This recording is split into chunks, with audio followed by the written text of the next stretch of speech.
来看风台天哦，家人有一个消防员穿制服去买便当，也毋过有民众是质疑讲，还未到食饭时间哦，就去买便当，这嘛引起真侪讨论。有不少人是真支持消防人员，也毋过某团体是建议讲，应该要提供消防员愈侪资源。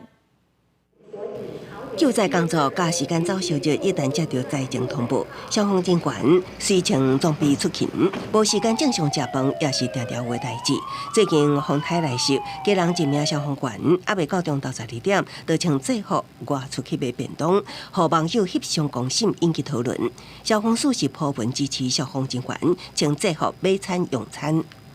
消防署在106年已经通令各直辖市、县市消防机关，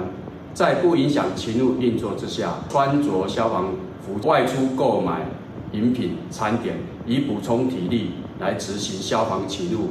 平常时辛苦的训练也是为着救灾时，会当伫黄金时间抢救更较侪的人命。汤圆搜救犬队也声援消防兄弟，民车大部分回忆。2018年2月70日，花莲大地震，分门碎体倒去第3日。透早5点入去灾区救灾，暗时在1点才出来。到饭店西城区秀葵途中，经过素食店，经理走出来对着规身躯垃圾的因话讲花莲欢迎恁，也表示要请客，让因真感动。警消医护这些工作，因为有很多突发状况会导致我们在